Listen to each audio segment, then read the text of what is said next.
दीपावली का व्रत कार्तिक मास की अमावस्या को रखा जाता है। इस दिन संध्या के समय लक्ष्मी गणेश जी की पूजा के बाद ये कथा सुननी या पढ़नी चाहिए। प्राचीन काल में एक निर्धन ब्राह्मण रहता था। वो बहुत दीनहीन अवस्था में था और प्रतिदिन भिक्षा मांगकर अपना और अपने परिवार का पेट पालता था। एक दिन जब वो भिक्षा मांगने निकला तो उसे पूरे दिन में कुछ भी नहीं मिला। भूख प्यास से व्याकुल और निराश होकर वह एक नदी के किनारे बैठ गया और अपनी दुर्दशा पर विलाप करने लगा। तभी उसकी मुलाकात एक संत महात्मा से हुई। ब्राह्मण ने संत को प्रणाम किया और अपनी सारी व्यथा सुनाई। संत ने उसकी दशा पर दया खाकर कहा, हे ब्राह्मण देव, तुम्हारी दरिद्रता का कारण तुम्हारे पूर्व जन्म के कर्म है। तुमने पिछले जन्म में धन का अपव्यय किया था और दान पुण्य से विमुख रहे थे, इसीलिए तुम्हें इस जन्म में ये दरिद्रता भोगनी पड़ रही है। ब्राह्मण ने हाथ जोड़कर पूछा, हे गुरुदेव, अब मेरे उद्धार का कोई उपाय है? संत ने कहा, हाँ है।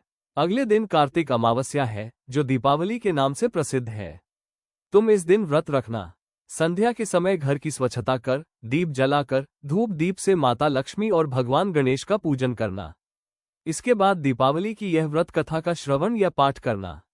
ऐसा करने से माता लक्ष्मी प्रसन्न होगी और तुम्हारे घर से दरिद्रता चली जाएगी। ब्राह्मण ने संत की बात मान ली और अगले दिन दीपावली का विधिवत व्रत रखा। उसने अपनी पत्नी के साथ मिलकर घर की साफ सफाई की, दीपक जलाए और पूरे विधि विधान से लक्ष्मी गणेश जी की पूजा की। पूजा के बाद उसने और उसके परिवार ने दीपावली की इस व्रत कथा को सुना। माता लक्ष्मी उनकी श्रद्धा और भक्ति से अत्यंत प्रसन्न हुई।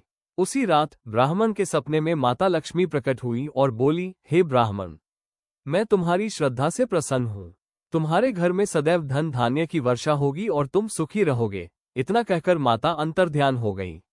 अगले दिन जब ब्राह्मण उठा तो उसने देखा कि उसका छोटा सा घर धन संपत्ति से भर गया है। उसकी गरीबी सदैव के लिए दूर हो गई। तब से वो ब्राह्मण और उसका परिवार आनंद पूर्वक रहने लगा। इस कथा को सुनने का महत्व यह है कि जो भी व्यक्ति श्रद्धा और विधि पूर्वक दीपावली का व्रत रखकर यह कथा सुनता है, उसके घर से दरिद्रता दूर होती है। माता लक्ष्मी की कृपा से उसे धन धान्य, सुख समृद्धि और मनवांछित फल की प्राप्ति होती है।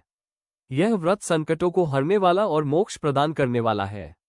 पूजन के समय इस मंत्र का उच्चारण कर सकते हैं, ओम श्रीं ह्रीं क्लीं महालक्ष्म्ये नमः या फिर ओम गम गणपतये नमः। इति श्री दीपावली व्रत कथा संपूर्ण। इस दीपावली मां लक्ष्मी और भगवान गणेश की कृपा आप पर बनी रहे। धन धान्य से भरा रहे आपका घर। शुभ प्रकाश पर्व।